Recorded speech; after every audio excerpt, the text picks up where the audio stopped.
Welcome to all at sports जिंदगी। मेरा नाम है अभिषेक और मेरे साथ दो स्पेशल मेहमान भी जुड़ चुके हैं। Rajat Sen Gupta sir, international football commentator, और जतिन, फुटबॉल एनालिस्ट, हमारे साथ जुड़ चुके हैं। और आज हम बात करेंगे जो आखिरी वीक अभी इंग्लिश प्रीमियर लीग का खत्म हुआ है उसके बारे में। और इंग्लिश प्रीमियर लीग को क्यों दुनिया का सबसे हॉट फेवरेट टूर्नामेंट कहा जाता है, लीग कहा जाता है, उसका अंदाजा हमने लगा लिया। और देख भी लिया होगा आपने कि आखिरी दिन तक पता नहीं चला, 38वें वीक तक पता नहीं चला कि भाई कौन सी जो टीम है वो टॉप 4 में जगह बनाती हुई नजर आएगी। But by the end of the day जो 4 टॉप की टीमें हैं वो सफल हो गई जगह बनाने में। लेकिन यूरोपा लीग को लेकर भी काफी ट्विस्ट एंड टर्न्स देखने को मिले। एक जो सबसे इंपॉर्टेंट इस सीजन का मैच खेला जाएगा वो चैंपियंस लीग का मुकाबला, उस पर भी हम चर्चा करेंगे। लेकिन सबसे पहले बात करते हैं रजत सेन गुप्ता सर आपसे ही कि देखिए आखिरी वीक का मुकाबला काफी टेंस था। लिवरपूल के लिए क्रिस्टल पैलेस के अगेंस्ट, लेस्टर सिटी के लिए टॉटनहम हॉटस्पर के अगेंस्ट, चेल्सी का अलग एस्टन विला से मुकाबला चल रहा था। तो इन तीन टीमों के लिए काफी इंपॉर्टेंट था क्योंकि दो पोजीशन, तीन टीमें आपस में लड़ रही थी। लेकिन जैसे तैसे लिवरपूल की टीम, जो कि फरवरी के बाद से बिल्कुल ही साइडलाइन हो चुकी थी, थर्ड पोजीशन पर जाकर उन्होंने अपने सीजन को फिनिश किया। Not bad for Liverpool. लेकिन चेल्सी और जो लेस्टर सिटी की जहां तक बात है, जिस तरीके से शुरुआत की थी उन्होंने, और एक समय लग रहा था कि लेस्टर और चेल्सी डेफिनेटली क्वालिफाई करेंगे, लेकिन लेस्टर के लिए डिसअपॉइंटमेंट सर। हाँ बिल्कुल डिसअपॉइंटमेंट, मतलब कहना चाहिए कि चेल्सी के लिए तो कहना चाहिए ये बात ऐसी हो गई कि चेल्सी को फायदा मिल गया टॉटनहम की वजह से, वरना वो चेल्सी जो है टॉप 4 में नहीं आते। और टॉटनहम ने लेस्टर को हरा दिया और लोगों ने ये सोचा था, बल्कि आपने भी कहा था कि अगर 7-8 गोल से वो हराते हैं तो वो ऊपर आ जाएंगे। तो ये इस तरह की बात थी। लेकिन कल जो टॉटनहम ने खेल दिखाया, कमाल का खेल था, कमाल का खेल। और सबसे बड़ी बात यह है कि ये जुझारूपन जो है, जो टॉटनहम में हमने देखी है, इस पूरे टूर्नामेंट के दौरान तो नहीं नजर आया, कभी कभी ये फ्लैशेस में नजर आया। तो मुझे लगता है कि टॉटनहम में बड़ी संभावना थी, लेकिन अब देखना है कि अगले सीजन में वो लोग क्या करते हैं। वैसे टॉटनहम पिछले साल 6ठे नंबर पर उसने फिनिश किया था, इस बार वो 7वें नंबर पर पहुंच गए हैं। राइट। यूरोपा लीग तो शायद नहीं खेलेंगे ये। और लेस्टर और वेस्ट हैम जो है ये, हाँ लेस्टर सिटी और वेस्ट हैम, ये तो क्वालिफाई कर गए हैं यूरोपियन मैचेस के लिए। लेकिन अब ये सवाल ये उठता है कि चेल्सी ने कल का जैसा मैच खेला, मुझे नहीं लगता कि अगर इसी तरह की गलतियां टॉमस टुखेल करते रहे अपनी, मतलब जो शुरुआत करने वाली जो टीम है उसमें राइट। ऐसे लोगों को जगह देते रहे, जैसे कि आप समझ जाइए कि जॉर्जिनियो है। और मुझे लगता है कि इस साल चाहे जैसा भी कर लीजिए, कितने भी नामवर खिलाड़ी हो, टीमो वर्नर, लेकिन उनका प्रदर्शन ऐसा कुछ नहीं रहा कि जिसके लिए उनको वहां पर बुलाया गया था। शुरुआत के 1-2 मैचेस में वो स्पार्क हुए, लेकिन इसके बाद कुछ नहीं कर सके। और देखिए, इस अगर क्रिकेट में आप क्रिएटिव नहीं है, अगर आप फाइनल थर्ड में क्रिएटिव नहीं है, खासतौर पर इवन आप 6 यार्ड बॉक्स के बिल्कुल नजदीक पहुंच करके आप गोल नहीं कर पा रहे हैं, तो फिर क्या खासियत है आपकी। तो मैं समझता हूं जी कि इन बिल्कुल दोनों बिल्कुल को तो आपने ड्रॉप कर ही देना चाहिए, इन दोनों को तो तीनों ड्रॉप कर ही देना चाहिए। आपके पास तीनों में बहुत सारे और बेहतर खिलाड़ी हैं जिनको आप खिला सकते हैं, नहीं तो फिर आप जीत नहीं सकेंगे। वो यूसीएल नहीं जीत पाएंगे आप, यूएफए चैंपियंस लीग नहीं जीत पाएंगे।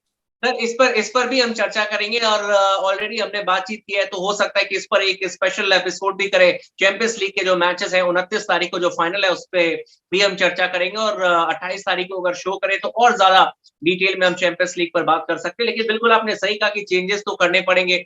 लेकिन हो सकता है कि फाइनल मैच में आप देखिएगा कि टीम जो है वो ज्यादा दमखम लगाती हुई दिखे, लेकिन at the same time city की टीम ने जिस तरीके से एवर्टन को हराया वो अलग क्लास था। लेकिन रजत, आपका जतिन आपके पास आना चाहूंगा। और लिवरपूल के ऊपर काफी ज्यादा प्रेशर था। क्रिस्टल पैलेस की जो टीम है उसका एनफील्ड में पिछले 4-5 साल में अगर किसी टीम ने सबसे ज्यादा परेशान किया था लिवरपूल को, तो वो क्रिस्टल पैलेस की टीम थी। दो इंपॉर्टेंट चीज पर मैं बात करूंगा। एक तो रॉय हडसन, जो कि कमेंटेटर का मैंने सुना, वो कह रहे थे कि जब योर्गन क्लॉप 8 साल के थे तब रॉय हडसन ने प्रोफेशनली मैनेजर का पदभार संभाल लिया था। तो अब उनका भी आखिरी मैच था, उन पर भी एक रिएक्शन चाहूंगा।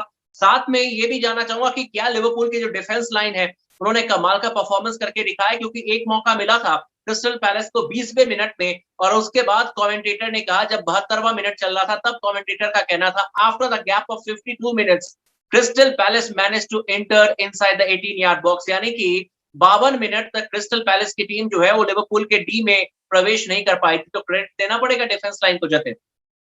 ऑफ कोर्स अमीन, एक अच्छी बात पता है क्या हो जाती है जब आपके पास मिडफील्डर्स बहुत अच्छे होते हैं ना। थियागो को लाने से सबसे अच्छी बात पता है क्या हुई है लिवरपूल पे, कि एक ऐसा प्लेयर है कि आपको पता है कि चलो अब तो वाइल्ड आर्मर नहीं नेक्स्ट सीजन पे, पर इस सीजन में वाइल्ड आर्मर है आपके पास, हैंडरसन है आपके पास, तो थियागो है, वो मेरी प्लस मिलनर भी ये काम कर लेते हैं, तो ऑल इन ऑल एक वैरायटी आ जाती है। तो इसलिए ना डिफेंसिव स्मूथनेस है टीम पे, जो कि बैकलाइन को मदद देती है। और पर्टिकुलरली जब आप इतने सारे मैच एक साथ खेलते हो, तो एक सेंटर बैक पार्टनरशिप में कुछ कुछ ना कुछ ऐसे मैचेस आते हैं जिसपे आपका काम हो जाता है। बट प्रॉब्लम यही है कि ये कंसिस्टेंसी ना आपको सीजन बाय सीजन नहीं मिलेगी, अदर देन दैट कि आप वर्जिल वैन डाइक को एक ऐसा पार्टनर नहीं देते जिसका वर्थ एक्चुअल में 50 मिलियन हो। अगर आप ऐसा प्लेयर लाते हो ना, तो क्या होगा कि एक स्टेबिलिटी आ जाएगी। मैं तो बोलता हूँ अगर लिवरपूल को नेक्स्ट सीजन जीतना भी है ना, सिंपल सा बजट देखना पड़ेगा। एक प्लेयर देखो ऐसा जो क्या बोलते हैं 50 मिलियन के आसपास हो, 55 मिलियन से, और बर्नली से टाकोस्की को ले लो, बर्नली से राइट टाकोस्की को ले लो, और ये किए हो गया, आप सीजन जीत जाएंगे आराम से। क्योंकि क्या होगा, किसी को इंजरी हुई तो टाकोस्की ऐसे प्लेयर है ना कि मतलब वो क्या है कि एयर पे तो बैटल जीतेंगे जीतेंगे, तो जो आप compensate right Virgil van Dijk से ले जाते हो वो आपको एक तरीके से मिलेगा, दो कि उनकी पेस अच्छी नहीं है, बट जब देखते हो ना आपकी आपके पास एलिजन आर्नोल्ड है, रॉबर्टसन है, तो आप एक निखर जाते हो ना, चाहे आप एवरेज प्लेयर भी हो। तो वो है, और साथ में रॉय हॉटसन, तो मतलब जब इंग्लैंड का मैनेजमेंट लिया ना उन्होंने, उसमें क्या हुआ कि वो फेस बड़ा खराब था इंग्लैंड के लिए। राइट क्यों था खराब? क्योंकि वो जो पॉइजन था ना इन्होंने छोड़ा हुआ, सॉरी ये वर्ड यूज कर रहा हूँ, बट जो सारे टॉप लेवल के मैनेजर्स थे ना, इन्होंने इनको इतना पॉइजनस बना लिया था प्लेयर्स को। एक गैरी नेविल हो गए, फर्डिनेंड हो गए, ये तो सोचते थे कि भाई मैं अगर स्टीवन जेरार्ड को दो चीजें बता दूंगा तो ये मेरा करियर ही खराब कर देंगे भाई, मैनचेस्टर यूनाइटेड लिवरपूल। राइट उस चक्कर में भाई आपको लार्जर देन लाइफ होना चाहिए इस मामले में। तो भाई चलो भाई, जब टीम के लिए आप खेल रहे हो तो उसका साइड इफेक्ट ना रॉय हॉटसन को बहुत मिला, क्योंकि ये जो एंड ऑफ द एरा था उसमें। पर अच्छी बात क्या हुई, जब वो क्रिस्टल पैलेस पे आए ना, तो वो जो मतलब उनको रिस्पेक्ट मिलनी चाहिए थी एज ए मैनेजर, वो मिली इस वजह से क्योंकि ये क्लब को उन्होंने स्टेबल प्रीमियर लीग क्लब बना दिया। और मतलब राइट राइट कोई भी बंदा जाना चाहेगा तो मतलब एक उसके इम्पैक्ट के साथ जाना चाहेगा ना।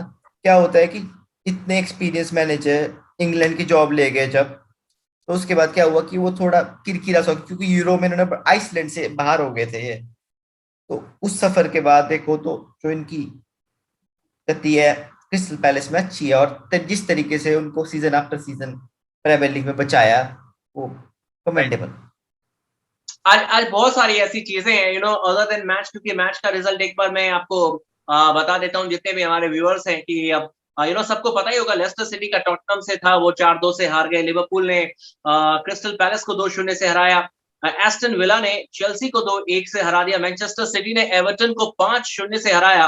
एंड साइन ऑफ किया सर्जियो एग्युएरो ने एक डबल के साथ, उस पर भी चर्चा करेंगे। और आपको वो खिलाड़ी भी बताएंगे जो कि most likely English Premier League में हो सकता है कि अपने अपने इस समय जो करंट क्लब है उसके साथ खेलते हुए अगले सीजन में ना दिखें। उस पर भी हम एक छोटा सा रैप अप करेंगे। लेकिन रजत सर, आपके पास आना चाहूंगा, जो 4 टीमें हैं उसको लेकर एक स्टेटमेंट अभी जारी किया लेस्टर सिटी के कोच ने, और उन्होंने कहा है कि भाई पैसों के दम पर चेल्सी और लिवरपूल जो है, इनडायरेक्टली उनका कहना था कि जिनके पास पैसे थे वो क्वालिफाई करके, लेस्टर सिटी की टीम ने पूरा दम दिखा दिया। और पैसों के दम पर ये 4 टीमें, जिसमें कि मैनचेस्टर सिटी, मैनचेस्टर यूनाइटेड को आप अलग रखिए क्योंकि वो एक तरफा जीत रहे थे, लेकिन इनडायरेक्टली उनका जो इशारा था वो चेल्सी और लिवरपूल पे था कि जिनके पास पैसे थे वो क्वालिफाई कर गए। लेस्टर ने पूरी कोशिश की, लेकिन फिर भी हम by the end of the day वो 4 जो टॉप 4 है उसे क्रैक नहीं कर पाए। हाँ ठीक है, ब्रेंडन देखिए रॉजर्स अब ब्रेंडन रॉजर्स का ये ऑफिशियल स्टेटमेंट है सर। हाँ वैसे ये बड़ा ही कहना चाहिए कि कितना वो जुडिशियस उनका ये स्टेटमेंट है मैं नहीं जानता, लेकिन बहुत धमाकेदार है। इस पर तो बहस तो हो ही रही होगी। और मैं समझता हूँ कि ये जो बात है ये इसलिए कोई बुरी बात नहीं है क्योंकि हम प्रोफेशनल लेवल पर सोच रहे हैं। अगर राइट आपकी टीम के लिए आप ज्यादा पैसा खर्च करते हैं तो आपके यहाँ अच्छी टीमों से अच्छे प्लेयर्स आ सकते हैं, लेकिन सवाल यही उठता है कि ये सवाल तो बिल्कुल बना रहता है, जो ये सवाल उठाया गया है कि आप पैसे के दम पर जीत रहे हैं, वो इसलिए कहा जा रहा है क्योंकि एक जमाना था, आपको याद होगा, कि जब खिलाड़ी किसी भी टीम के अंदर आते थे तो उनकी उम्र 7 साल से 10 साल, 12 साल, 13 साल की होती थी, और वो एक एकेडमी से पास आउट होकर के निकलते थे, ग्रेजुएट राइट, होते थे और उसी टीम के लिए खेलते थे। तो इसमें होता ये था कि उनकी जो प्रतिबद्धता, उनकी जो ईमानदारी, वो पूरी की पूरी उस टीम के प्रति रहती थी। तो ये आपके टीम या आपके क्लब की बड़ी खासियत होती थी कि आप किसी प्लेयर को किस तरह से ग्रूम अप कर रहे हैं। तो राइट, अब राइट, क्या है, जैसे जतिन बता रहे हैं कि अगर आप एक खिलाड़ी को ले आते हैं, फला खिलाड़ी को लाने से आपकी टीम जो है हार नहीं सकती, लिवरपूल फिर से चैंपियन हो सकती है। मैं इस बात से बिल्कुल भी ना इत्तेफाकी नहीं रखता हूं, बिल्कुल सही कह रहे हैं। लेकिन सवाल ये उठता है कि तो फिर इंस्टीट्यूशन का क्या है? क्या कोई क्लब इंस्टीट्यूशन की तरह से काम कर रहा है या कि फिर एक मर्सनरी की तरह से काम कर रहा है? तो जो पैसे खर्च कर रहा है, वो पैसे कमाने के लिए खर्च कर रहा है। उसका जो भी विरोध हो रहा है, आज के रोज आप देखिए मैनचेस्टर यूनाइटेड का कितना विरोध हुआ उस समय। Right, right, right. हाँ? तो ये देखिए आप, और इस तरह के विरोध आगे भी होंगे मुझे लगता है, क्योंकि लोग, यूरोप के लोग हों चाहे विश्व के लोग हों, जो फुटबॉल प्रेमी हैं, वो खिलाड़ी भावना रखते हैं करके वो ये खेल से प्रेम ये करते हैं। ये तो एक इसलिए बहुत उनका भी ये मानना होगा कि अगर आपको खेलना है तो वैल्यू सिस्टम को और ज्यादा स्ट्रांग करना पड़ेगा।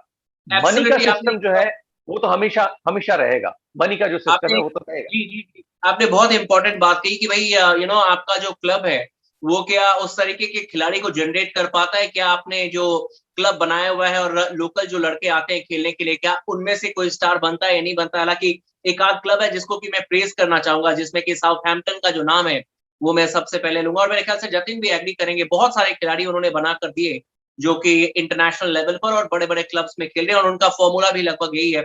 जतिन आपसे एक सवाल पूछना चाहूँगा और साथ में रजत सर के पास भी सेम चीज़ लेकर आऊँगा।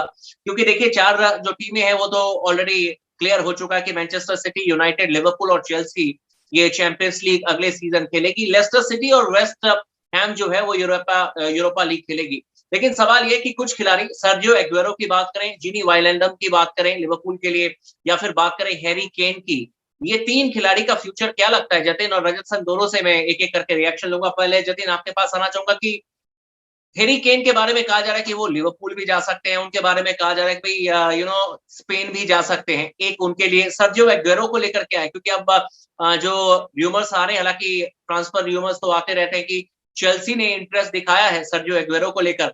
वाइनल्डम को लेकर कोई भी पिक्चर साफ नहीं है, सिवाय इसके कि वो लिवरपूल के लिए अगले सीज़न नहीं खेलेंगे। तो आपको क्या लगता है कि कहाँ-कहाँ फिट होते दिख रहे हैं ये खिलाड़ी? अगुएरो तो हाँ, बार्सिलोना भी जा सकते हैं, क्योंकि उनका क्लियर है, फब्रिज़ियो रोमानो ने बोल भी दिया, top European journalist in terms of transfers and all. तो लगता है कि वो क्लब उनके लिए सूटेबल भी है, जिस तरीके से थोड़ा लीग भी जा रहा है और क्लब को चाहिए भी। और अगर मैसी स्टे करते हैं तो आई मीन उनके एक अच्छे दोस्त जाएंगे उधर। रही बात चेल्सी की, हाँ अगुएरो ले सकते हैं, उनके लिए अच्छा प्लेयर होगा, बट अब आप प्रीमियर लीग छोड़ के जाएंगे तो मतलब एक वो अच्छी बात रहेगी ना, राइट, क्योंकि आपकी लेगेसी है एक बड़े क्लब पे। एंड अदर देन दैट, तो मुझे जो हैरी केन की बात है, लिवरपूल तो अफोर्ड ही नहीं कर सकता उनको साइन करने के लिए, पहली बात तो ये है। राइट, राइट, तो वो तो एक मतलब थोड़ी बात हो जाती है ना पैसों की। दो ही क्लब है जो मैनचेस्टर के दो क्लब है जो उन पे पैसा खर्चेंगे। मेरे को लगता है मैनचेस्टर यूनाइटेड उन पे पैसा खर्चेगा, क्योंकि एक तो एडिनसन कवानी की डील एक्सटेंड की है। अब जब आप एडिनसन कवानी की डील एक्सटेंड करते हो तो आप दिखाते हो कि नहीं, आप एक मतलब आप एक बड़ा स्ट्राइकर है और आप क्या पता ग्रीनवुड को एक चांस देना चाहते हैं कि वो इस टाइम पे डेवलप हो जाए, जो कि वो अच्छे साइंस भी दिखा रहे हैं।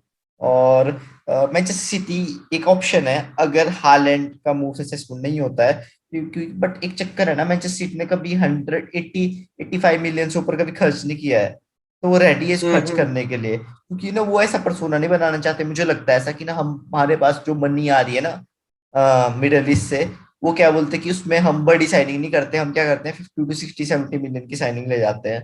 बट तो देखना पड़ेगा। और स्पेन के क्लब तो उनको अफोर्ड, मैं बोलता हूँ हैरी केन को बार्सिलोना अफोर्ड ही नहीं कर सकता है, पहली बात तो, अनटिल मेसी राइट, नहीं जाते हैं। और अगर मेसी जाते हैं तो मुझे लगता नहीं केन उधर जाएंगे। रियल मैड्रिड का भी पैसों का क्रंच है, आई डोंट थिंक सो वो अफोर्ड कर पाएंगे पेंडेमिक में उनको। तो ये हैरी केन के लिए बड़ी डिफिकल्ट सिचुएशन है। अदर देन दैट कि मैनचेस्टर यूनाइटेड पैसा नहीं खर्चेगा, तो बहुत ही टफ है। रही बात चीनी वाइट की, तो वो तो मुझे लगता है कि वो तो स्पेन का ही टूर लेंगे, क्योंकि बार्सिलोना के ज्यादा चांसेस लग रहे हैं हम्म, यहाँ पर। और मुझे पता समझ नहीं आ रहा कि जाने की जरूरत क्या है।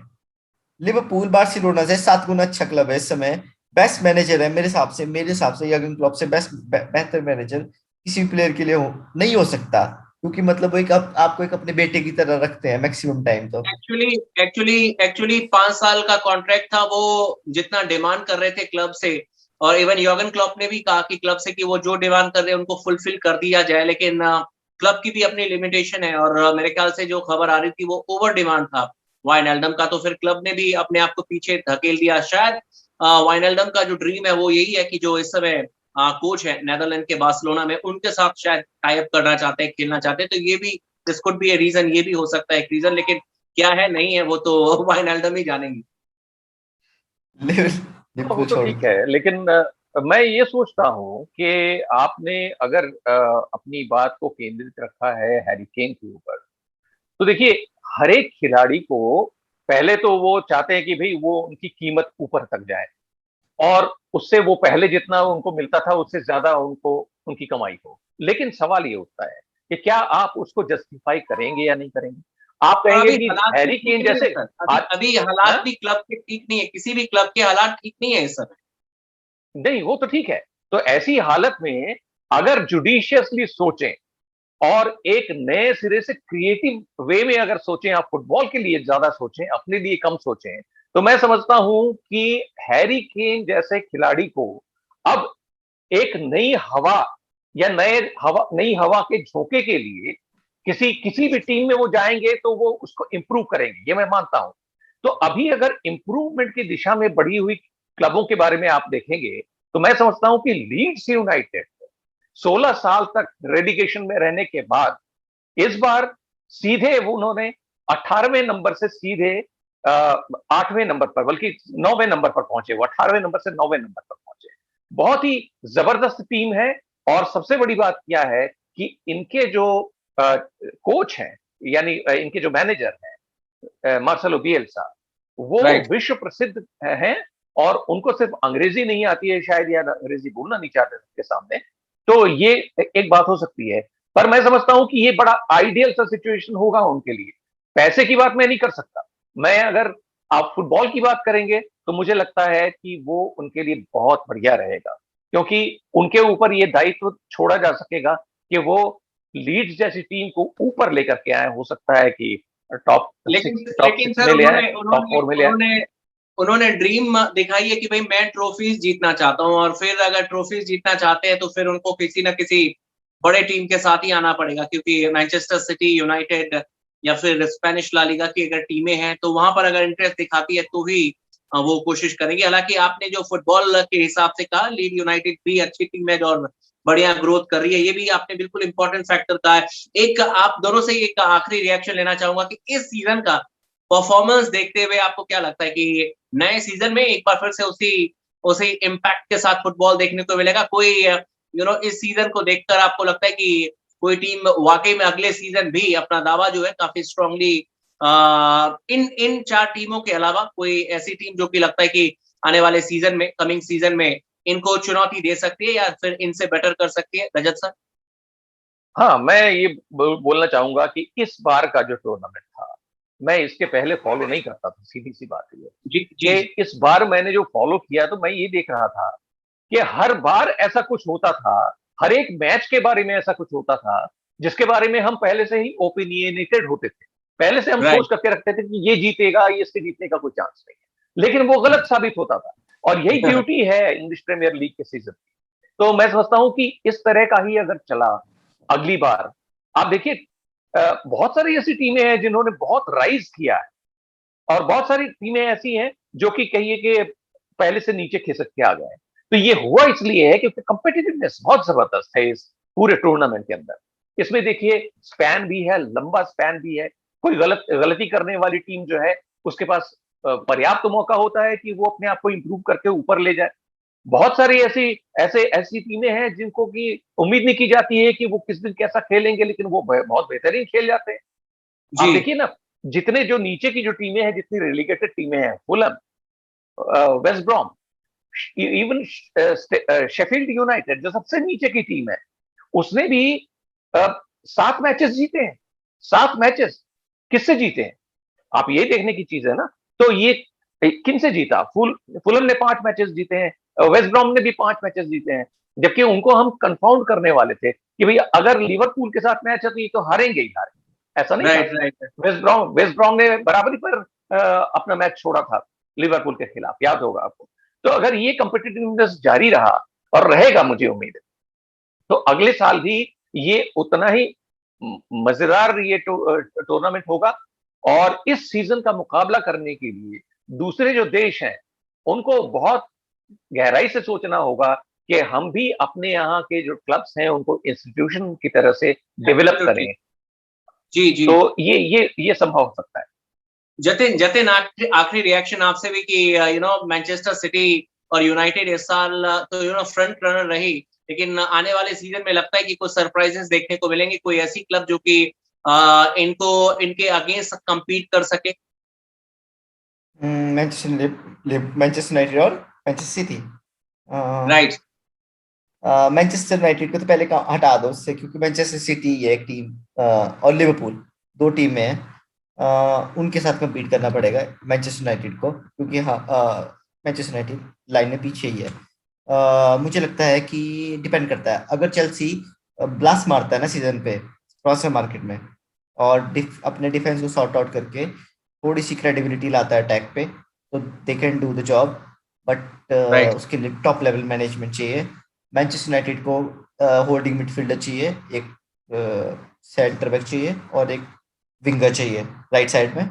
और रोडी मैंडेविक को 30 मैचेस से ऊपर खिलाओ, मैं तो बोलता हूँ कि सीजन भी जीत सकती है मैनचेस्टर यूनाइटेड, कोई नहीं रोकेगा अगर ये 3 प्लेयर आ गए। और ओले गुनर सोल्शर ने थोड़ा टेक्टिकली चला, आई डोंट थिंक सो कि मैनचेस्टर यूनाइटेड टाइटल रेस में नहीं होगा।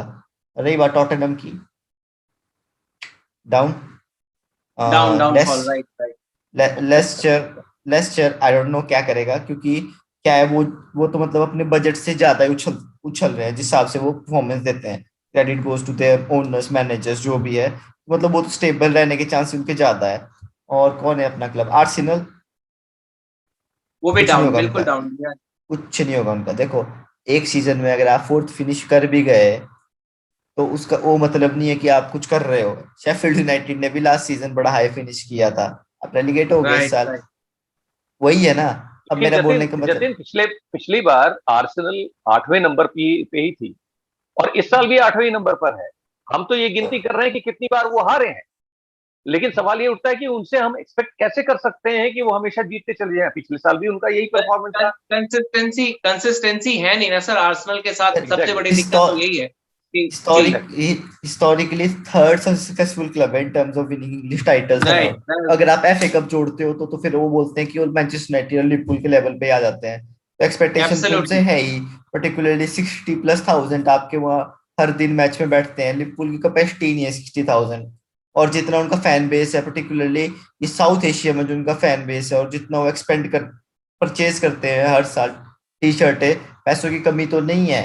बट चक्कर क्या है ना कि इनकी इंटेंशन नहीं है बड़ा बनने की। कुछ होते हैं ना कि भाई हमारे पास अमीर बच्चे होते हैं, पैसा है तो हम अमीरी से ही खुश हैं। और ये तो इतने दिमाग से भी हल्के हैं ओनर्स, उनको पता है चैंपियंस लीग क्वालिफाई करने के 40 मिलियन मिलते हैं। ओ भैया, पैसा इतना पसंद है तो थोड़ा लगा दो ना।